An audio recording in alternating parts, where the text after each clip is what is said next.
Welcome to the All49ers show. We're the All49ers writers, Grant Cohn, Jose Sanchez. It's week 4, and it feels like the critical moment in the season for the Niners. If they win this week, the first 3 weeks won't really matter as much. If they lose, they're on life support at week 4. So let's get right into it. The defense is great. The offense is terrible. Are the offensive issues as simple as just getting into a rhythm, Jose? It's going to be hard to get in any rhythm with Trent Williams out, right? It's very tough to envision how you can sustain any type of offensive stability and efficiency going forward.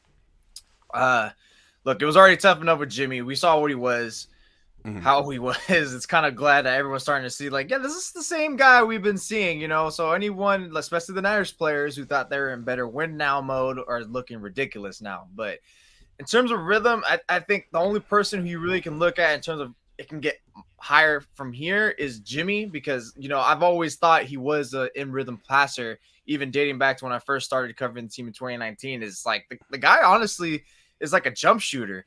He sinks the first 2 to 4 shots, and all of a sudden you get a little something here. Not saying he's going to light it up. It's just he's more serviceable, and we'll have moments where it's like, okay, that was pretty damn sweet. But now it's like, can you even get into that mode when you don't have a Trent Williams? You have a Mike McGlinchey who's very, very average at best in pass pro.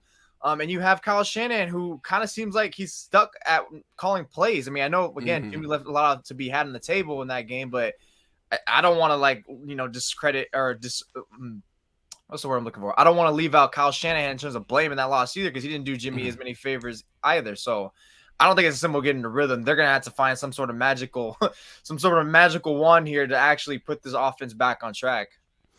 Yeah, I mean, the rhythm is a convenient excuse, and I think it's legit, right? But it's never one thing in football. They need to get in the rhythm. They're on their second quarterback. They're on their second running back. They have a lot of injuries already.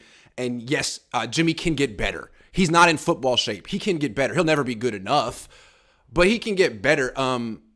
That being said, the offensive issues, they seem like it's way bigger than just rhythm. It seems like for example, we're talking a lot about Mike McDaniel. We're going to talk about him later. He's not here anymore. He's been with Kyle every step of the way for 15 years minus 1 year. And right now I'm looking at an offense that lacks creativity for the first time since Kyle Shanahan's been here. Honestly, the offense looks stodgy and lame and stale, like the same stuff as last year. Where is the creativity? Because every time they play the Rams, they seem to beat the Rams with creativity. They just are smarter than the Rams. They outsmart the Rams, except for the last time they played them in the NFC Championship game. Are they going to outsmart the Rams this week? We're going to talk about this stuff, but these are questions I have. Is the offense going to be good enough without Mike McDaniel? I don't know. They replaced him. Really, last year, the offense was struggling. He was the run game coordinator. He was the offensive coordinator too, but he was a run game coordinator. And his idea was to bring in Debo to running back. I'm thinking, because he was a run game coordinator. Where's the next idea coming from? Because now it has to happen today in the meetings. Well, it should have happened already. They're finishing up the game plan. It has to have happened already the last few days. I'm curious. Creativity. Yeah, because you're seeing Debo get the ball handed to him, and it's not working. You don't feel that home run shot. But I mean, look, we already thought about it before, even when we were debating, is Debo going to be just a wide receiver? Is he going to get used as running back? And I think you said it first, and I was in total agreement. It's the standard that Debo set from last year, people got to get that out of their heads. That's not going to be the same. Maybe it'll be kind of close, especially in some moments, but we can't underrate how great of a season he had, and literally just took the team on his back. I mean, right. Which now that you take away that surprise element, that huge secret weapon they had, and that's exposed. Yeah. Now you're seeing the same offense we saw last year. So right. Where's going to be the rabbit out of the hat here? That's what I'm saying. They need that magic wand to figure it out. And once again, now you're going to need Kyle to be perfect. So 2019 style, do something. And it doesn't help when you're limiting your offense by putting George Kittle in the backfield multiple times. And I know some of that's because, what the hell else is he supposed to do? Half the time doesn't have time. While the other half is kind of his fault, but it's really now he has 100 variables he has to figure out and try to convert a good portion of that into some constants. Because right now it's not looking like it's going to be figured out because of that same point you mentioned with Mike McDaniel being gone. Yeah, I forgot what I was going to say. But yeah, no. This to me is a big issue. It's year 6, and people. Okay, so here's what I was gonna say. People are being like, even my dad. I love my dad, but he's like, look, the Niners are slow starters. You can't overreact. I think you can't say that this year. This is year 6. The offense is getting worse, and it's not just a first 3 games of the year thing. This went back to the playoffs, and it went back to the end of the season. Ever since they went to Tennessee and laid an egg, their offense has been bad. And it's like the Debo running back thing isn't working nearly as well anymore. Teams figured out that was the Niners' key to winning. It wasn't. I mean, you got to be prepared for that first and foremost. That's how they win games. And like down the stretch, they had little wrinkles off of that to win, like the Debo touchdown pass. You know, they realized it wasn't quite working anymore. They had to go to some screens and stuff. But I think teams figured out if you want to beat the Niners, you got to be prepared for running Debo in the backfield. And now, when Debo's back there, I mean, God, he gets lit up. Teams are ready for that stuff. So what's the next move if that's not going to work? It's not as simple as a rhythm. You know, it's just a 9-game slump that goes back to last season. It's not a slow start. This is basically the league catching up to the Niners. Basically, defense is being like, okay, we know what you're doing. And now this is Kyle's chance to be like, okay, now I'm doing the next thing, which is what he's always been able to do. Stay one step ahead. He's not one step ahead right now. McDaniel is down in Miami. So this is it. It's not about rhythm. It's about creativity, in my opinion. And this is the moment for Kyle to show it. Maybe he was waiting until November, but it's October. It's going to be October, and he's got to do it. He's got to do it now. Yeah, he needs to wake up. One of the questions I was going to try to pose to you before we came on was how much blame does Kyle take for that loss? Because everyone's like hampering on Jimmy, and I, for one, I'm part of it. But again, back to last week, you know, Jimmy's not going to take all the blame because how much is he getting paid? Was he supposed to be the starter? No. Yeah. You brought him back, Kyle, for a reason. Yeah. And you didn't put him in enough positions to be successful. And I was wondering if the play calling just felt stale to me. It just felt stale. So is Mike McDaniel gone? I mean, is that much a crust to you? Well, when people support Kyle and defend him, they'll bring up his plays from the All-22 and be like, see, he was open. Lack of execution, all that. Yeah, like if he were the offensive coordinator, you'd be like, hey, he's doing his job. But as the head coach, I mean, your job, execution is a function of preparation. Your job is to prepare them to throughout the week to do things they can do. If you call a bunch of stuff that they're not prepared to execute, that's on you as a head coach. Like, everything is on you. Oh, you wanted Jimmy Garoppolo? You thought that would be a nice backup? Well, that's on you. You could have had anyone else. You know, you could have had Tom Brady. Ultimately, the fact that he said no to Tom Brady, if he had any other name, he would have been fired for that. That's a fireable offense. But they keep giving him chances and chances and chances with other quarterbacks. And this is he made his bed, as it were. So I don't want to hear about rhythm anymore. This is a 9-game streak of bad offense. End the streak, or else Jed and all of us are going to be looking at Mike McDaniel down in Miami as like, oof, he was the genius. Kyle being rebranded as a defensive guru, that's hilarious. Yeah, he's a defensive coach. We didn't know it, but he's just a defensive coach. He's got an eye for identifying defensive coaches. I'll give him that, to be honest. All right, I got a serious question for you. Is Kyle Shanahan on the verge of losing the locker room? I'm not saying has he lost it. It's week 3. It's week 4. But the fact that he wanted to replace Jimmy Garoppolo, and that was such an unpopular decision in the locker room. All the leaks that came out of the locker room week 2 after Garoppolo became the starter again, and Jimmy Garoppolo getting caught on camera week 3 saying your plays suck, man, after an incomplete pass on 3rd down. I mean, that's just ridiculous. So do you think with another loss or 2, Kyle Shanahan could lose this locker room? Come on, man. We don't know exactly if he said that. I like entertaining. What'd you think? What'd you think he said? Honestly, it didn't look like it. It's true. We don't know for sure. We don't know for sure. Yeah, it's like a 98% chance he said that. Here, but yeah, it's true. That's true. That's true. I kind of hope he did say that. That would put a nice little spice into this. No, I don't think he's on the verge. I think ultimately the locker room will only get lost if like he's saying a bunch of things and it's just contradictory. I mean, I think they all still have faith in him. It's going to take a lot for him to lose it. And I think, look, the leaks didn't just start week 2. It's been starting like all year. Because even then after you had Joe Montana in February saying like, oh, the players don't want him. So I think even in December when like Trey was like, yeah, we can't. When Trey was thought to take over when we thought Jimmy was done when he tore his ligament in his hand. Right. I think it was even starting back then, but I think at the end of the day, you're going to see that it's not going to be to that extremist. I think the only way you see extremists is they start losing more games down the road. Then we can start saying on the verge. I still think he's got a good strangle on it because, you know, the way the players still echo kind of what he does versus like getting a little sideways or contradicting what he does. I think they still have his back no matter what. There, it's kind of hard for me to see it's going to get broken. And I know that Jimmy. I think if anything, it'll be the Jimmy thing that's spicy, which I don't blame at all because Jimmy's like, look, man, you had me. You're trying to replace me and all this and that, and I appreciate you throwing me a bone here and keeping me back. But like now he has more backbone if you're Garoppolo because you're not going to be here next year or most likely not going to be here next year. So why would you have to maintain like a tight-lipped voice? Now you can actually try to be a little more vocal. That's the same thing as last week. Remember, I have more freedom. Why didn't we do that before? So it's like, oh, okay, Jimmy. Yeah. Where's this coming from? Look, I mean, it's tough to say he's on the verge of losing the locker room because the defense plays so hard and is so good. But are they playing for him or are they playing for themselves? Are they playing for DeMeco? I mean, the offense is really underperforming. They're 28th in points and 23rd in yards with all those playmakers, all of them. Really? And they were saying that they had the best quarterback room in the league. Remember they said that? And they're 28th in points. That to me, like they're underperforming and you see like, it seems like there's a feud between the quarterback and the coach. It seems like it. I mean, Jimmy Garoppolo at press conferences is undermining the coach, contradicting the coach on the field, appearing to say things like your plays suck, man. I mean, that's not good. And to me, like Jimmy is such a leader on this team. No matter how bad he plays, people love him.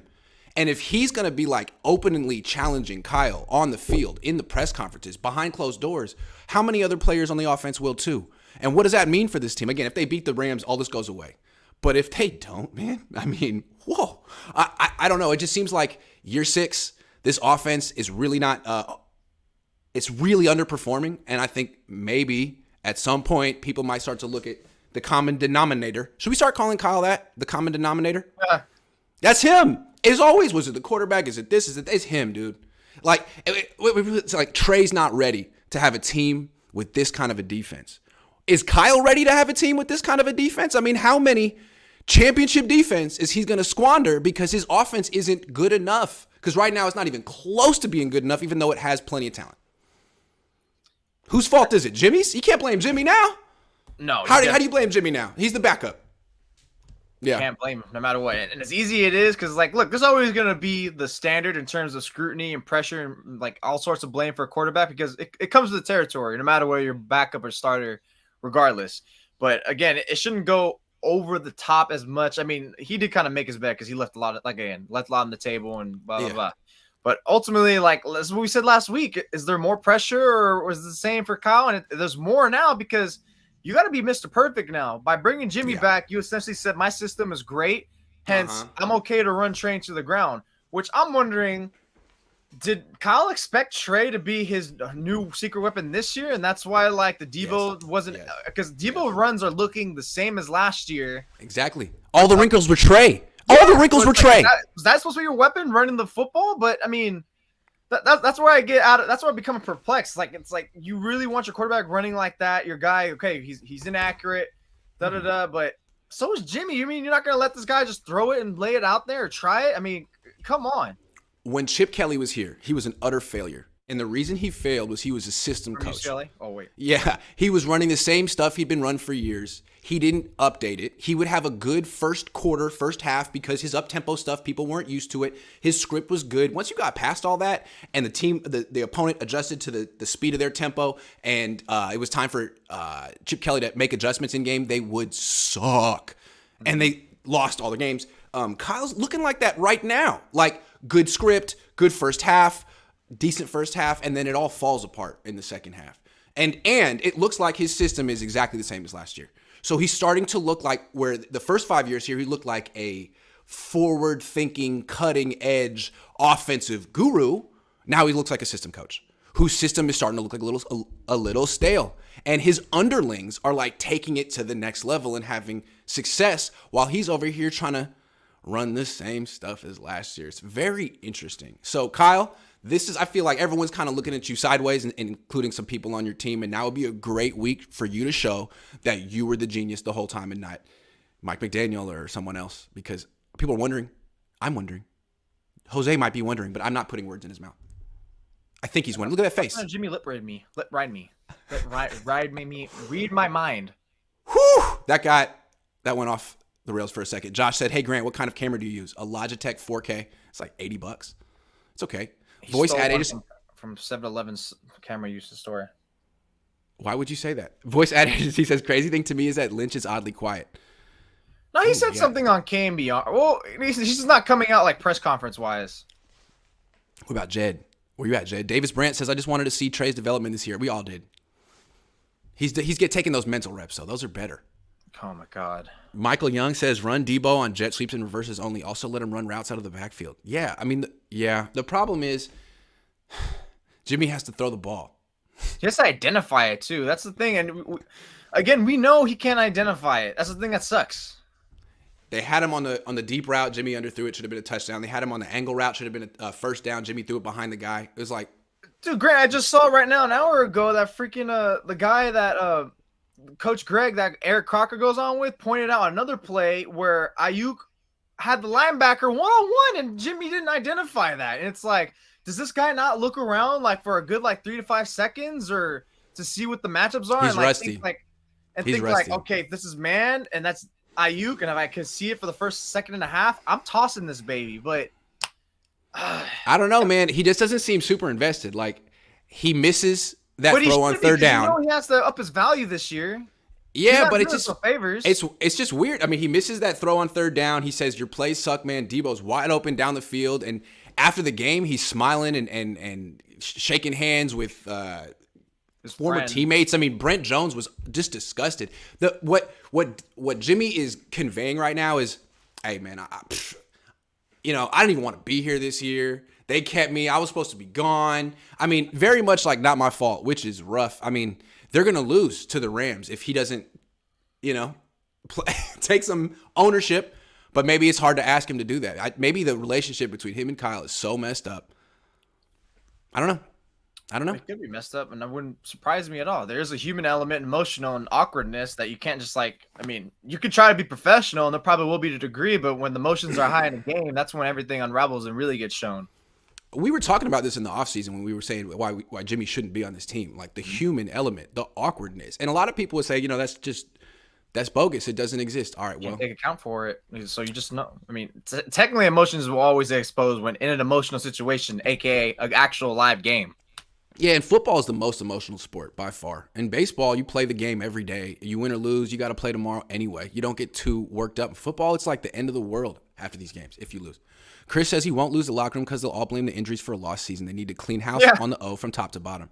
I believe that. These injuries are crazy, man. Frederick Peterson says prediction Rams 24, Niners 16, Jimmy G, bad and chaos. I can see that too. David the Prankster says, Jose, how large is Grant's 49ers tattoo? You want to you see this? It's twice the size of this, but on his back shoulder. So that way when he wears cutoffs on the beach, he shows it off to let his real 49er fandom go off. He has Josh says that's red with black stripes going off. Better D-line coach, Kasarik or Tom Sula? I mean, they're different. If you want to run the wide 9, you take Kasarik. If you want Tom Sula, if you want to run the 3-4, you get Tom Sula. They're very scheme specific. Kasarik turned Arden Key into a beast, and so many other players. He's probably a better pass rushing coach. Which is all that matters to me, to be honest. Run block is cool too, but That's a good point. Gumby says 27 on Seahawks because they expected Trey, not JG. Perhaps. And once they got a feel for Jimmy Garoppolo, they pretty much shut him down the second half. All right, moving on. Can Kyle beat the Rams without Mike McDaniel? What do you think? Is Kyle going to pull a rabbit out of his hat on his own this week? He has to. Because you have no Trent Williams now, so the running game is really tough. Look, I watched the first half last night of the Rams versus Cardinals, and first of all, my first takeaway is the Cardinals suck. Jesus, the 49ers don't sweep them. They're so bad. They look like they don't care. Yeah. But the Rams on that looks like a team that looks like a team with a coach who's lost the locker room. Keep going. Yeah, sorry. That team looks like a team. Yeah, they're just playing out. They're going out there playing COD after the game. But yeah, I digress. The Rams. What I notice is the key to them is obviously Cooper Kupp, which is funny. We're talking about can Kyle do this without McDaniels. I'm watching Sean McVay get the ball in Cooper Kupp's hand in the most unique ways, creative. Yeah, he's not even worried. He's giving it on quick jet sweeps. I'm like, wait, where'd the ball go? I'm like, what the hell? So I mean, he's finding creative ways. So I think what Kyle's gonna have to figure out is how he's gonna keep the offense afloat against that defensive line, because I don't know how good Cardinals' offensive line is, but regardless of what level they're at, if it's just average, which is what the 49ers kind of is, that Rams defensive line is going to blow up the 49ers offensive line. because Kyler Murray, for all his athleticism and could escape pressure, he was running for his life a good portion of the time, and he couldn't escape a lot of it. You're not expecting Jimmy to do that. So you better hope that I'm expecting everything's going to be quick in terms of pass game. Run game, they tended to figure it out for some reason. Like the offensive line just knows how to like just get up in there against that defensive line, just like bully them a little bit. Mm-hmm. So I'm wondering what are you going to do? You're going to get some stretch plays because they don't have a lot of quick backers. And another thing is Bobby Wagner starts getting blitzed, so they might just pressure Jimmy Garoppolo. I think ultimately the game plan is going to be what they did in the NFC Championship game, and that worked out well where the running game did nothing. And you don't have Elijah Mitchell, who's a better runner. So you're really going to have to figure out some ways to really get some of these players. Kyle's just going to scheme his ass off and pretty much just get that defensive line neutralized. If he could do that, and you just got to hope Jimmy can see some parts of the field or give him receivers that are open. I expect the Niners defense to play well for 3 quarters. They always play well for 3 quarters. But you can't play well for 4 quarters if your offense does nothing, which is what we've seen for the last 9 games from the Niners. Like, they'll break down on defense, and then the defense will take the blame, right? Well, the defense just couldn't be elite for the entire – like, well, no, because the offense did nothing. So that's my question. Like, the defense should show up. I don't know if they can win the game on their own unless, like, the first time they played them last year, they had those 2 picks in the first quarter. Like, if Stafford just gives the game away right away, which he could – the Niners will win. But if it's close going into the end, you know what I mean? Like, the defense will be tired. They won't be able to stop Cooper Kupp. And then on Kyle's side, the way he's always beaten the Rams is running the ball. Bully ball. And what they've been able to do, they've had really good performances from their interior offensive linemen. Laken Tomlinson, Daniel Brunskill, these guys really perform. They really did well against the Rams. Now it's Aaron Banks, Spencer Burford. Neither guy's ever faced Aaron Donald. So we're going to have to see what that's going to be like. I think another aspect, how I see the 49ers actually having a chance to win this game is that first game for the Rams when they played the Bills, they played a really elite defense. The Niners are a really elite defense. So Stafford might struggle, and now I'll actually give them some turnovers because I think he's been okay with – he was turnover crazy against the Falcons too. But it's 5 picks this year, man. He's 5 picks this year. Yeah, it's pretty bad. Yeah, he looked pretty good against the Cardinals. But really, it's just the Niners defense shouldn't have any problem with the Rams offense because I think DeMeco Ryans and Sean McVay always have a good head-to-head. It's pretty much just pay attention to Cooper Kupp because Allen Robinson is terrible. That guy is so slow. My God, he's terrible, man. Who am I watching when I see that guy? The running game is moot. So pretty much, it is just Kyle to figure out, can you somehow figure out a way to make sure the Rams defensive line does not make their presence felt throughout the good portion of the game?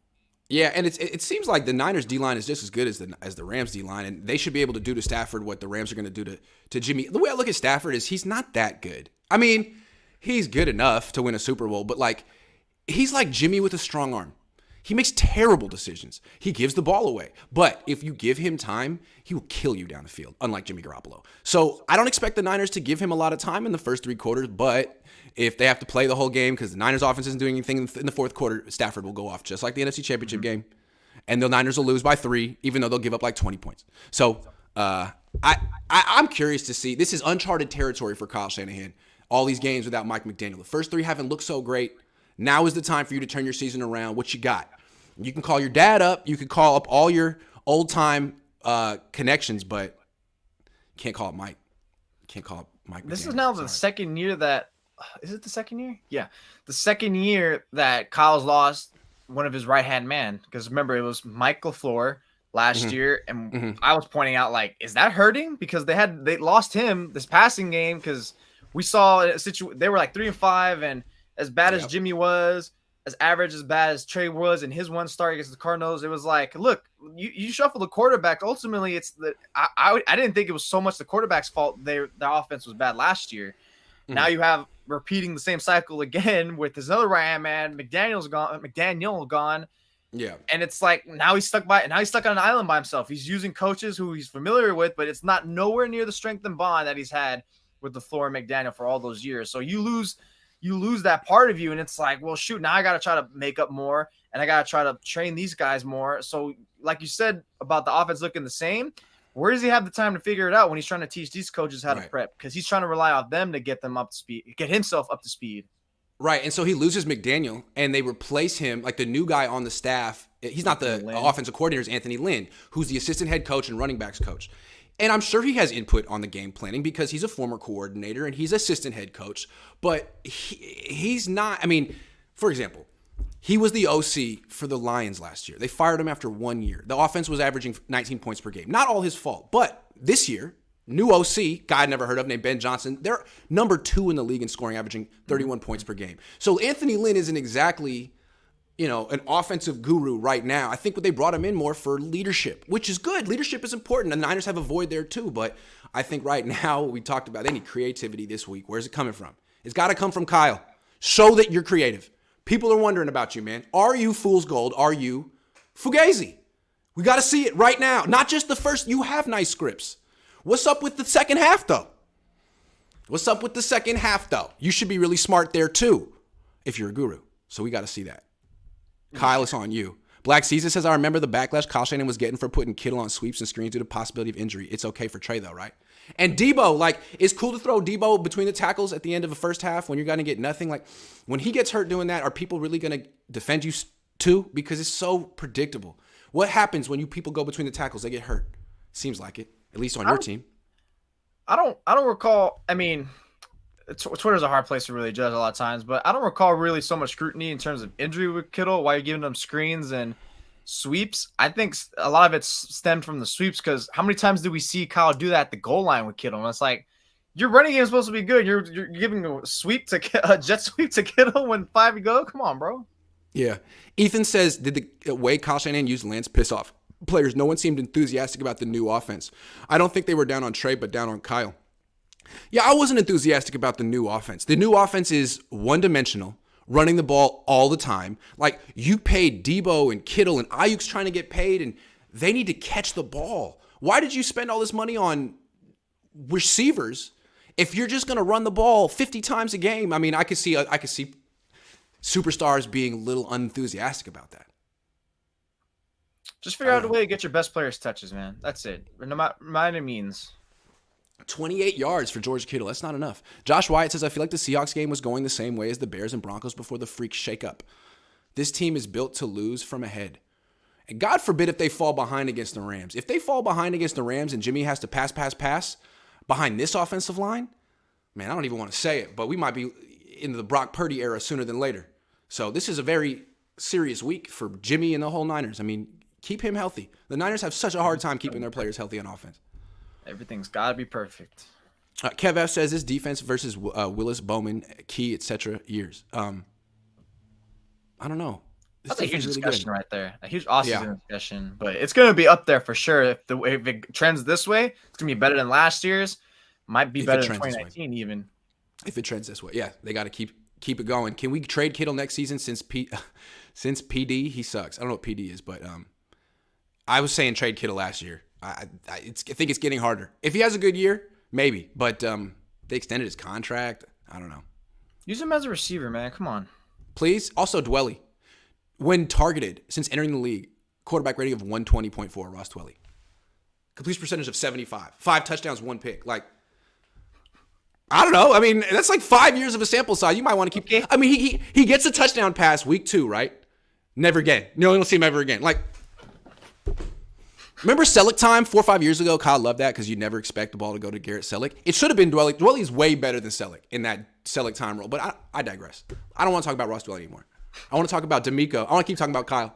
Is DeMeco Ryans a better coach than Kyle Shanahan? Yeah, it's looking like it. It's looking like it because you have one guy. You have one guy who's doing all he can to put what we thought was going to be a deficient player in Talanoa Hufanga in so many positions that are making him look so great. And not like it's Hufanga who's just relying on Ryans, because Hufanga is just, to me, he's been the best defensive player through 3 games easily after Nick, before Nick Bosa. Whereas Kyle, it's like, he has, even though you have a limited quarterback, he's personally withdrawing his own playbook and isn't putting enough to really figure out a way, tinker away to where was that? To me, I just kept watching that game and thinking, where's that wrinkle play, or where's the trickery, where's the play action, or something like that, or anything. Where's something new? Wear something It's something new. to You used bring to in always, the defense yeah, like the Tide, yeah. and then just where do you get the situations where you shift the defense into one end side of the field and then you counter it? I know, I mean, I know execution and everything part of it, but he just doesn't find the comfort zone. Whereas DeMeco finds everything. It seems like everything he calls is perfect. Yeah. And look, he's not playing. He hasn't played against really great offenses. This was the greatest offense he's faced so far, which isn't saying too much. Right. But That's still, true. the fact that they still have some, they still are a fairly threatening offense, and he went out there and only allowed 9 freaking points. Are you kidding me? So that means through 2 weeks, his defense has allowed 9, 0. How much did they allow for the Bears technically? Well, the Bears one, it was really, they kind of like they played well, but it's just so many moments they just choked up on. They've been playing lights the freaking out. So Yeah. you can't right now. It's definitely DeMeco Ryans. You brought up an interesting point with Hufanga. Let's compare how DeMeco Ryans groomed and developed Hufanga to how Kyle Shanahan groomed and developed Trey Lance. Okay, Trey Lance was the first round pick, the 3rd pick in the draft that year. Hufanga just a 5th round pick. I mean, not just a 5th round pick. But with DeMeco, he praised him every step of the way, was enthusiastic about him every step of the way, found opportunities to get him on the field as a rookie, even when he wasn't starting. There would be packages for him. There would be specific personnel groupings. There would be ways to get him on the field, even though he was still a rookie and making mistakes. And now, year 2, he looks like the best player on the defense, or one of them. I mean, DeMeco couldn't have developed that player any freaking better. And then just the contrast with Trey Lance, people make excuses, yada, yada, yada, whatever. DeMeco did a way better job. I mean, it's easy. I guess it's easier developing a safety than a quarterback, but still, man, I mean, he's not a premium athlete. He's a 5th round pick, and DeMeco's got the most out of him. It's really quite impressive. And I'm wondering, if something goes really south and the Niners lose a lot of games and Kyle gets himself fired, is DeMeco in the running to be the head coach of this team? Like, is he I mean, George Seifert was a very successful coach of this team. He was a defensive guy. Could it happen? I honestly wouldn't want it to happen. Just you need Trey Lance to be someone with teamed up on the offensive side. If anytime, unless you have like a veteran quarterback, then I don't want the head coach to be a defensive guy. As great as DeMeco probably would be and can be, he needs to. Who's your coordinator? Who's your offensive coordinator? Who's your quarterback coach? Exactly. That's a tough question to answer. Yeah. And the way that so many defensive head coaches or defensive coordinators becoming head coaches now, like I feel like not many of them are calling plays. Like Robert Saleh doesn't. I don't know if Eberflus does. He might, but I know there's a lot of them that don't. And it's like we picked you to call the plays. Do what you do well. So, I'm wondering if he's going to call plays wherever he gets hired next year. But yeah, I think it's got to stay with Kyle because who else is going to bring up Trey Lance? I mean, we talked about last week. Sean Payton Rouse the only one you can go to, and then at that point, if it's not Kyle or Sean Payton, who's DeMeco Ryans going to entrust it to? Brian Griese still, or is he going to bring his own guy? And now you have really a raw ball Clay who's injured coming back with rehab, and it's going to be way too much. Yeah. Well, DeMeco is quite intriguing, and every week that he pitches another shutout, I'm thinking like, man, I mean, you got to at least interview him. You got to at least interview him and hear what his plan would be for the offense because he's looking like a legit coach, like a legit head coach in this league. Corey Soto says, I think it's inevitable some kind of shakeup happens this offseason. Don't know what it is exactly, but something. If they miss the playoffs, something's going to happen. Yeah, I agree. Yeah. But, I mean, they win this game, people will be talking about them winning the Super Bowl. So everything comes down to this week. Josh says the team can take a lead but doesn't know how to take a lead back. This team just seems to snatch defeat from the jaws of victory. Oh, they got a lead in the second half? Watch them lose this. They're not meant to come back. Yeah, it's true. Big Tone 707 says jet sweep for Gray, screen for Gray, sustain. Yeah, why did they draft Danny Gray? Like all the things they said he could do, they don't even let him do. They won't throw him deep. They won't give him a jet sweep. Hurt. Strange. Chris says, did Kyle Jimmy address all your plays suck, man? Yet? No, they did not. What is that? No, you have all your plays. Oh, all your plays. No, they did not. Chris says, been a fan since you had around 10K subs. Thank you, Chris. Keep doing what you're doing. Any chance we can get a Mondays with Vish for old time's sake?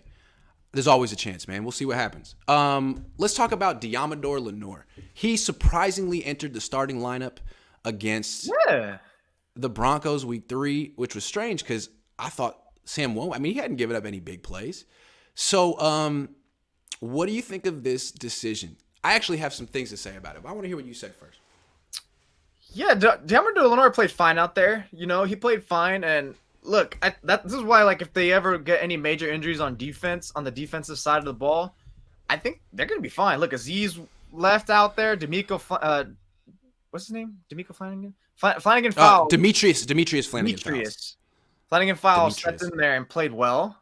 You had a switch to the nickel corners, played well, didn't really skip a beat, so they can overcome it. And he played well. But I think what I kind of speculated upon in the article I wrote yesterday was I think Womack might have had some poor practice habits, maybe dropped off, because as soon as you can have one bad practice or even two, 1.5, doesn't matter.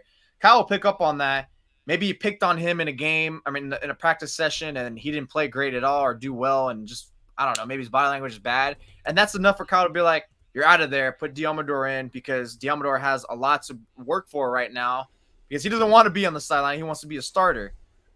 I think that's something to do with, because other than that, I was like, Womack didn't stand out in a bad way, which usually means if you're not standing out in a bad way as an offensive line or even a corner, it means you're doing something right.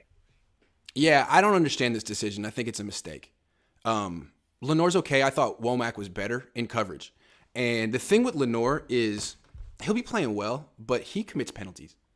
I don't know if you remember, but late in the game, we're talking third quarter when the defense is starting to get tired. It was 3rd and 3. He had a defensive holding penalty. And like so far, he hasn't played that much. But he has 5 penalties in his career, and he doesn't even play that much. So I feel like when the defense gets tired, you know who they're going to go after. Lenoir with Kupp. And he's going to give up big plays, and he's going to commit penalties, and I don't understand why they went back to him. I like Womack a lot. It doesn't make any sense to me at all. I think this is a mistake, and I think it's going to burn him this week. Sorry, Deommodore, but it's not even your fault, man. You got a huge test coming up this week. I don't know. He's a penalty waiting to happen, in my opinion. I'm sorry. I don't get it. I don't get it, Kyle. Yeah, and at least with Womack, you have a proven guy who can commit turnovers or even be there and make a play on the ball. And that's something that's always lacking. Not too many corners have that, or secondary players have that ability. They just have that good, sticky coverage is the more common trait than actually knowing what to do when the ball's in the air or committed turnover. So I think you get that point. So that's why that's what I would rather run him out there. But I think with Kupp, there's, DeMeco's going to be smart enough. He's going to bracket him. He's going to bracket Kupp and the way they're going to use him. But yeah, Womack, he was running so high. Why would you pull the plug so easily? But this is the same thing with Kyle, where it's just it's younger players in general, but especially rookies, where his tolerance is just like, you know what? It's a very short patience with a guy. That's what I'm saying. If it could be just a couple of bad plays or one bad practice, it's enough for him to be like, all right, let's see someone else gets in there. And it's like, dude, wait, hold on, man. Let's get a sample size here going and figure it out. Let him develop. What's crazy to me is so I don't know what Womack did. Maybe it was something in the practice or he missed a curfew. Who knows what it was? We'll never find out. But we know Lenoir committed that penalty on 3rd and 3 that gave up the automatic first down. We know he's committed 5 penalties. Like, at a certain point, isn't that more important? Practice habits are important, but what about game habits? What about undisciplined play during games that cost the whole team? Penalties? I don't know. So I'm looking for that, because when the defense melts down, it's late and it's with penalties, and look, if I'm Sean McVay and the game's close, I'm going to freaking Lenoir every single time. And if they double, then I'm going to get some one-on-ones with, who is their number 2 receiver? Skoranek? Honestly, Higbee? Yeah, it's probably him, because Allen Robinson, look, I think you can man coverage Allen Robinson with Fred Warner and he'll be fine, because he just cannot move, man. I'm telling you, go watch the game. I've been saying that, man. Just speed through. I think it was the first drive. The Rams were forced to kick a field goal. They went back-to-back throws to Robinson. He drops the ball so badly on the first one. The second one, he couldn't shake his defender to save his life. It looked like he was running in quicksand. I'm like, this guy is washed. Now, don't say it was Justin Fields' fault last year. This guy, I don't even, man, I feel bad because he wasted all his prime years in Chicago, and now he's on a decent one. He can't even get it together. He's been washed. He's not. His prime was in Jacksonville. He's been washed. I remember the Niners play, was it 2018? They played Mitch Trubisky at home, and I think they lost. Anyway, yeah. Freaking, he played in that game, got roasted. It's just Cooper Kupp. Just put whoever you got on Robinson. Put everyone else on the island, because they're not. The only way they're getting open so many times is through brilliant play designs of Sean McVay. brilliant. Them losing Odell Beckham Jr. hurt because that's a guy that kept converting third downs for the Rams against the Niners. Odell coming off an ACL right now would be better than Allen Robinson. I would do that in a heartbeat if I'm all right. Last topic. The Niners usually are as good as their running backs are. They're a run-first team. And I went and counted. The Niners have had 9 running backs get injured under Kyle Shanahan. Now, running backs get hurt, but it's like every single running back he's acquired has gotten injured. And I'm just going to name them.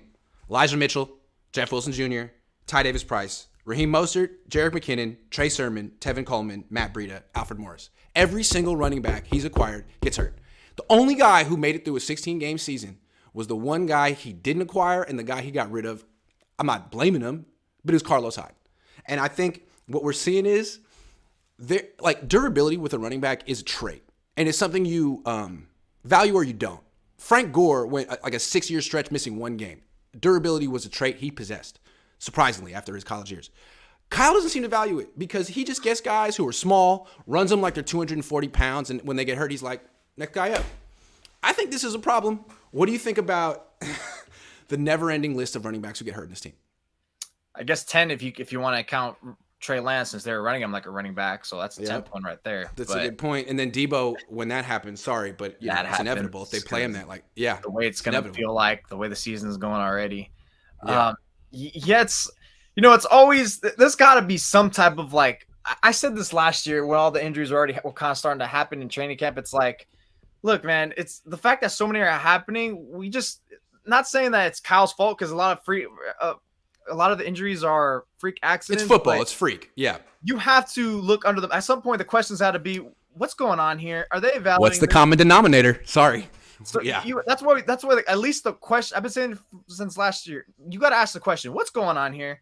Kyle, what are we doing to address this? Is it the way you're running them? Is it the players? Is it your training staff again? What is it? Because I know you look at every team, injuries are always like a part of it, but yours is up there. Yours is like the upper echelon of injuries. You guys are like the bougie of injuries where you just get them everywhere. And there's something that just needs to be asked and questioned over and over again. And it's something I think they're just giving up on because no matter what, it's just going to be accounted for. Oh, well, that was a freak accident. Someone fell on this guy's leg. Oh, it's football. Yeah. What is it? Whatever it is you guys are doing. I mean, remember last year when Tarvarius Moore and Justin School went down to injuries on back-to-back plays? Whatever. In the same practice.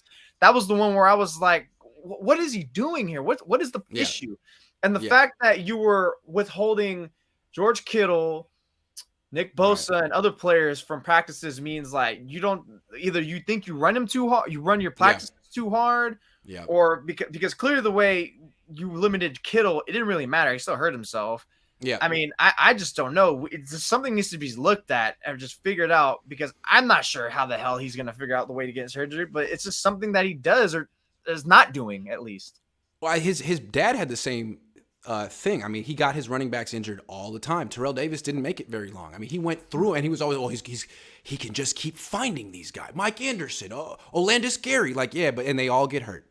And I think at a certain point, what the Shanahans will say is it's football. Yeah, but at the same time, I got a new nickname for you, Kyle, the common denominator. You are the common denominator. It's year 6, and there are clear patterns on your team. The quarterbacks get hurt all the time. The running backs get hurt all the time. And it's clearly more than the rest of the league. You're at a higher frequency than the rest of the league. So if all you can say is, I don't know, it's a fluke, then you don't have the answers. You don't have the solutions. Someone else needs to find them. If you can fix it, then you're a good one. That's what I'm saying. And no one's trying to fire you yet, but dude, you're not going to make the playoffs if Jeff Wilson gets hurt and Jordan Mason gets hurt. You got to figure out some way to keep these guys healthy. And that applies for Debo too. And it doesn't seem like you really are going out of your way to keep your ball carriers healthy when you just run them between the tackles as much as you want in really low reward situations. And if you want to dive further on the quarterbacks, I know Bertha got hurt before. Did Mullins also get hurt at one point too? Oh, he ruined his I was about to say, get Tommy John surgery. Yes. So, I mean, look, what are we doing here, man? At some point, there is something fishy here. Again, it's either something he's doing or not doing, which is trying to figure it out, or at this, because too many times it's like, oh, well, Jimmy's injury prone. It's like, okay, that's fair. But what about Trey Lance? He barely stepped into the league. Oh, he's clearly injury prone too. Like, I mean, look, there's a certain aspect of, yeah, he's injury prone, but what are we doing to try to like negate that or reduce that? Or clearly there's nothing, because we're over here running Trey Lance into the ground. We're over here running the running backs into the ground. We're not trying to figure out ways to keep them, refresh them in terms of the committee, which I thought we saw in 2019. That's kind of what they did. Yeah. And even 2019, you know, like you said, Coleman, all those players suffered injuries or were gimped up at some point. Mm-hmm. What's interesting is, like, when the Niners lose, they often beat themselves, and they beat themselves because of penalties and mistakes or just injuries. And what, to me, like, that all falls under preparation. And Kyle, you could like you could love his playbook or whatever, but he doesn't seem to do a great job of preparing his team. Now, they've made it far a couple of seasons, but they start slow. They get injury. They have a lot of injuries. They constantly have a lot of penalties, and when they lose, they beat themselves. But they're very talented, and so they're an enigma. They have a great defense. They win a lot of games, but they have these constant issues of preparation and sloppiness that go back to the coach. 9 injured running backs? Dude, figure it out, man. Figure it out, because it's going to happen to Jeff Wilson and Deebo Samuel if you keep doing the same stuff. I remember John Lynch said something, not this year, last year's, after last year's draft, the 2021 draft, he had mentioned, someone asked a question, one of you guys asked a question saying like, hey, Kyle, we noticed this year, like you took a lot of players who finally didn't have, this is the cleanest injury history of your draft class you've ever drafted. And he said, yeah, well, after last year, you know, I think we looked at ourselves and we figured, all right, this is one step to take, or one of the things, we'll just stop taking anyone, we red flagged anyone with a major injury or anything lingering, stuff like that. And I'm wondering if they also didn't, like, I know 2020 was a huge debacle, but also like maybe like other players who were already injured, they took care, like Kinlaw. Who else was already mentioned in that? But whatever, the point of it is that they had to start from the ground up, and the way the ground up is the rookie class by keeping someone clean. But so far it's not working because Elijah Mitchell is already banged up. It's just a never ending like cycle at this point. It's almost like, is it gonna end at some point? I think not. I just don't feel like Kyle really values durability from his running back spot. He drafted Ty Davis Price this year. Ty Davis Price barely played in college. He had 1 year last year where he had 200 carries. He finished college with 379 carries. He never proved that he could be durable. You know, like, same with Trey Lance. Okay, so he wants to use Trey Lance as a running back. Trey Lance ran the ball like 180 times in college. Jalen Hurts ran the ball more than 600 times in college because he played 4 years. He was in the SEC. He had proven that he could run the ball against the best athletes in college and stay healthy. Trey hadn't proven that. He hadn't proven that. Like, none of the guys that Kyle gets have proven things like that. And he's like, here we go, 20 carries, here we go. And if you get hurt, it's like, hey, it's football, next guy up. I don't know, man. I don't know. I think we're seeing the pattern. Yeah. You just got me thinking. You're on the money on that, and I think Kyle doesn't necessarily view player durability; he views positional durability. Yeah. And last year, and the fact that the Ty Davis Price selection is a testament of that, I think, because last year, you know, this time last year, the running back room fell off. They were running Trey Sermon, and then they were picking up random Bo Scarborough off practice squads. I think they were picking him up, or whoever. So he views positional durability. Look at the quarterback room. Why do we bring Jimmy back? Because we have the best quarterback room. Now we're in case, like, it's not just specifically just all the scarring of all the injuries throughout the years. I think he's always viewed positional durability. 2019, Matt Breida came off a good year. We got Tevin Coleman familiarity. Maybe Moser can be in there.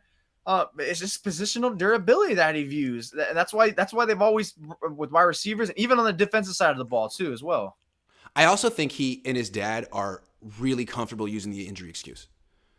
I think they feel like, hey, man, if a running back goes down, it's football. They can't blame me for that. Whereas a lot of coaches are like, man, I need to keep my best players healthy because I got to win. And if they go down, no one's going to care if I said I had injured players. But the Shanahans are quick to be like, well, my guys were hurt. Well, why were they hurt? All your guys are hurt all the time. I mean, are you responsible for that? And he's like, no, how could I be responsible for that? It's football. I think they're just too quick to use the injury excuse. And if they if Kyle tries to use that this year, if they miss the playoffs, I don't think people are going to feel it this time. Year 6, I don't think so, man. I don't think you get that excuse this year. So you got to find a way to win without Trent Williams. and Elijah Mitchell and all these guys that you couldn't keep healthy, and it's not your fault, right? Okay, fine. Well, find a way to win. And don't get any more guys hurt. Otherwise, Sean Payton might be here next year. Is Ken George Dorsey. Kittle the only one he treats a special limited availability in practice? Trent Williams. Okay, that's fair. He's up there in age, and come on, does he really need to practice? But no, hold on. Did Trent Williams look like he was in top tier football shape the first 3 games of the year? I didn't Actually, think so. no. He kind of looked bad in the Bears game. He didn't look like the best player in football, which is what he looks like when he's in top tier football shape. And now But he's who hurt knows again. if it's the shape or it really is like the start of a little bit of decline. He is up there. True. But again, Kyle talks about football shape, right? It's a real thing. Just lifting and being in good physical fitness doesn't make you in football shape. And that's why training camp is important. That's why Brandon Ayuk seems like he's on the verge of a breakout year because he's in football shape. Debo's getting there. Kittle is not there. Armstead is not. You know what I'm saying? Like, you miss all this time, you got it. It takes time. Kinlaw's there. Kinlaw's in great football shape. He was there all the training camp. Eric Armstead wasn't. Givens was. Givens is killing it. That's the thing about football, man. It really doesn't matter what you did last year. What did you do this offseason? Yeah, it doesn't matter what you did last year. What did you do this offseason? Are you in football shape today? Are you healthy today? And can you keep that going for the whole season? Some people can, some people can't, but it doesn't matter what you did last year. That's why there's so many, like, the teams that are good from year to year, there's very little overlap. Like, Miami, Phillies, I was like, yeah. I think it's also the drawback of not playing your guys in preseason. Using your first 2 to 4 games as preseason. Well, you're gonna lose. Was it last year too. So it's like, hey, the Shanahan offense is a slow start. Well, I mean, look how he's using his players in preseason. It's like, and I don't blame Kyle for that either, because it's like, well, you're an idiot because you played your starter so long in the preseason. And it's like, I'd rather, that's a tough spot I would find myself in, and really a pickle. And I honestly don't feel any huge criticism out of my end. That's because that really is a hard choice. Do I run this guy and risk him getting injured and look like an idiot for playing him, or do I just try to let him try to catch up in the regular season and let him actually get hurt when it matters? But you know what makes him look stupid, Kyle? Losing 2 games in the first 3 to 2 of the worst offenses in the league, Chicago and Denver. Denver has a good defense, but whoa, their offense is bad. And same with Chicago. And you lost to both of those teams. Like, the schedule isn't as hard as we thought it was going to be, but it's going to get harder than Chicago and Denver. Yes. I'm just saying. You're going to actually have to face – this defense is great, but it hasn't gotten tested yet, to be fair. They're not going to keep every team to 9 points. Like, some teams are going to put up points on this team, especially late when the offense is doing nothing. Take a couple questions. They should kind of be 3-0 in a way. Of course they should be 3-0. They beat themselves twice, but they tend to do that. David the Prankster says, I know the solution for the Niners quarterback, Taylor Pepper. I think it's Tabor, but who cares? Sorry. Should have said that. Taylor Pepper said his long snaps are longer and more accurate than Jimmy's passes. Also be interesting to see a quarterback in a 3-point position with his back to defense throwing. That's pretty funny. Like, could Tabor Pepper snap it to himself? I guess you'd have Brendel snap it to Tabor, and then he would snap it. I think that's pretty good. I like it, David.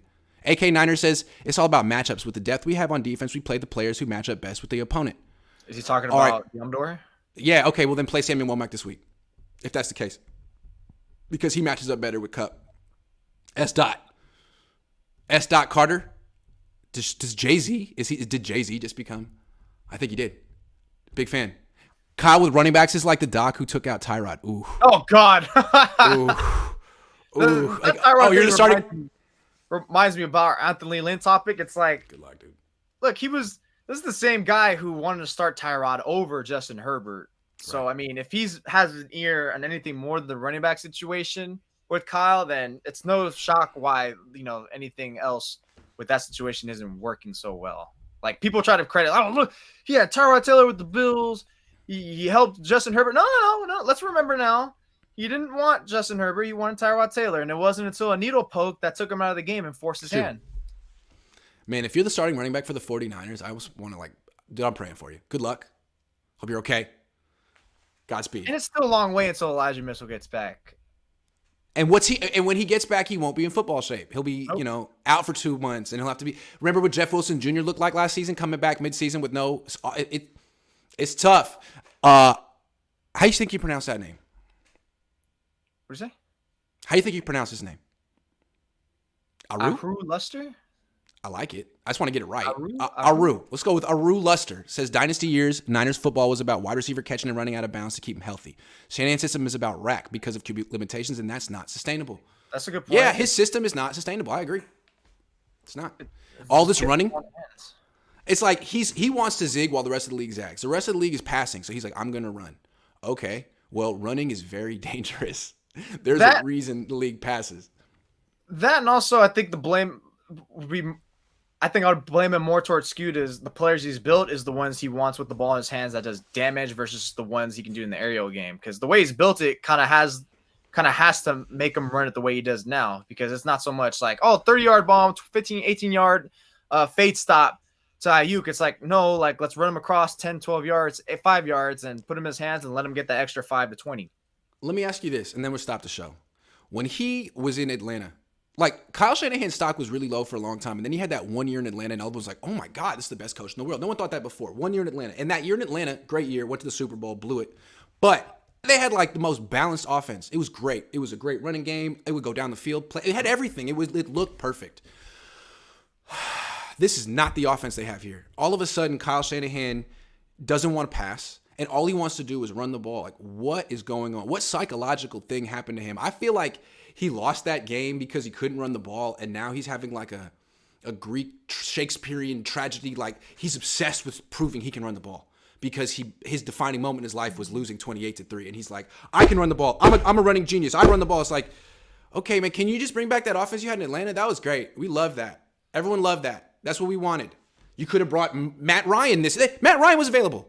He could have been here running that offense. He's better than Jimmy, but no, you want the Jimmy offense or the Trey offense where you run the ball a million times. Like, what is that, dude? What is that? That's not what you did in your best season. I don't get it at all. And it's like, he doesn't have to do it. This is how he built a team over 6 years.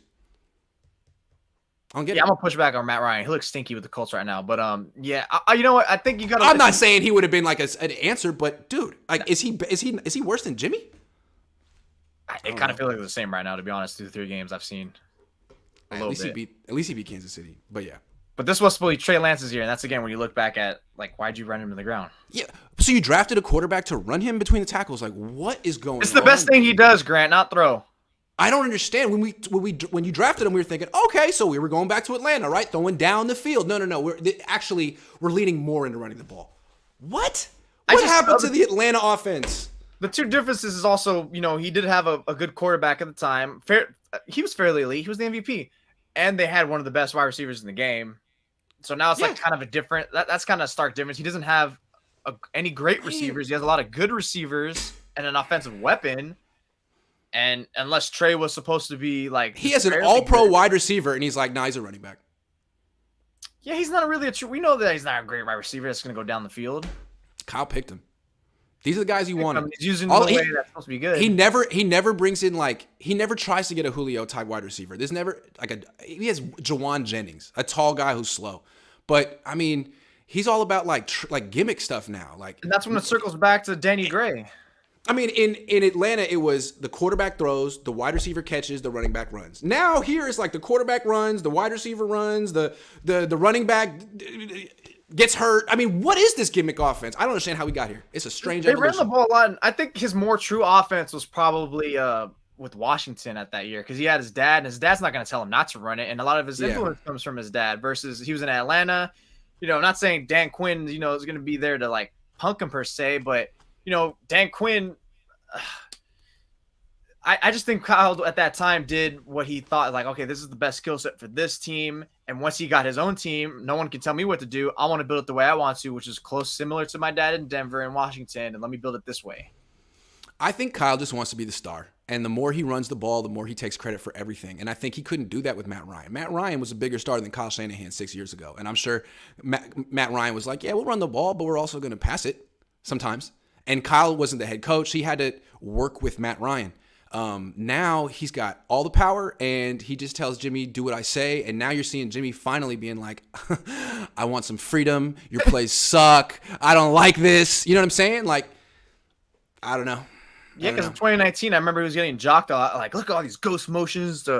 He's getting an 8-man box turns to a 6-man box because he motions 800 people. Which even I was getting giddy about. I was like, oh, Kyle, this is great. This is fun. Do more. And now it's like. He wants the credit. And I don't, when you pass, the quarterback gets the credit. If I'm a genius, like, watch this sick play, bro. Watch this sick play. You saw that?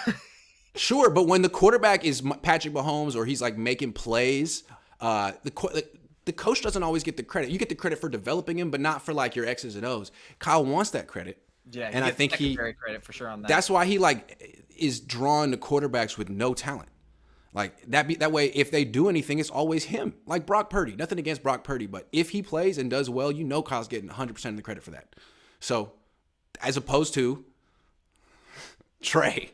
And if I'm working on that theory, maybe he also knows that because he gets a raw guy in Trey, if he gets brought up to even be just even close to being Pro Bowl caliber, he looks great as a coach and developmental guy. Shreddy Murphy says need an X factor this year. Last year was Debo. Call Cam. I actually think the Niners should bring in Cam Newton. I don't see how he could be worse. He's not in football shape. That's true. That is true. Is there anyone else out there that you think the Niners could go get that would be an upgrade to Jimmy Garoppolo? Sam Darnold? No. At least he'll throw down the field. Yeah, no. At least he's in football shape. I'd rather see Brock Purdy. I'm okay. Oof.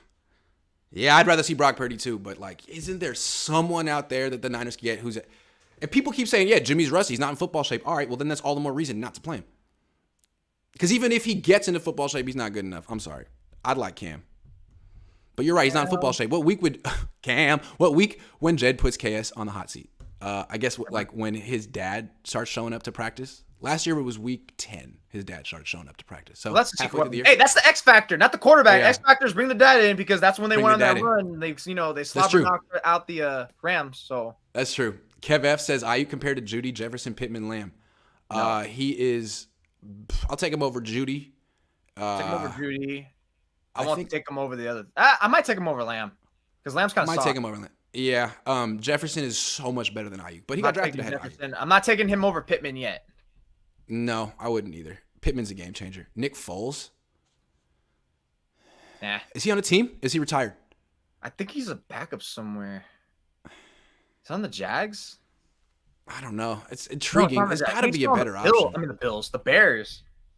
Let me see. Is he really? Where are you at? I think he's still on the Bears because I remember I was hearing like, what if the Jags acquire him to be the backup? No, he's on the Colts. He's on the Colts now? Oh, shit. He's in the Colts. I mean, yeah. What about Nick Foles? That makes sense. I'd be down for that. I would be down for anything besides Jimmy Garoppolo, man. I guess he gets one more week, but if he plays bad, if he's rusty again against the Rams, I'm sorry. No, they're kind of screwed a little bit. Teddy Bridgewater, how good is Tua doing? No. Teddy might be cheap. I don't want Teddy 3 yards. You like Jimmy 3 yards? Yes, because it's 1 more yard better. Jimmy, that's safety, man. That was the end all be all. No, I don't want them to acquire any quarterback because this is the guy they wanted and they loved him. He's supposed to be a better team. You don't get to upgrade. You keep this guy and you like it. All right. I don't see how you could. I don't think the rustiness excuse holds water when he walked out of the back of the end zone. That was the dumbest thing I've ever seen a quarterback do. I'm sorry. It was the dumbest thing I've ever seen a quarterback do. The dumbest thing, it was the best play because if not, it would have been a pick six. That's probably the best play to be made all game. The worst play is also the best play to me. But I feel like when we talk about Jimmy Garoppolo in the future and our kids are like, what was Jimmy Garoppolo like as a quarterback? We'll be like, okay, so there was one play, this is pretty much the Jimmy Garoppolo experience. He walked out of the back of the end zone. And then after the game, it was smiling like he didn't do it.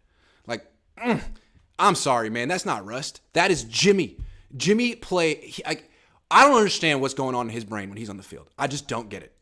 Another thing about Jimmy, he never throws the ball away. We talk about it a lot. Why did he not throw the ball away? He could have thrown the ball away on that play instead of taking the safety and throwing a pick six at the same time. But no, he never throws the ball away. I have a theory. I think he wants the completion percentage to be as high as possible. I think his whole ego is tied into his completion percentage because finally, when he gets enough pass attempts and he qualifies, he may have the highest completion percentage of all time. He wants that.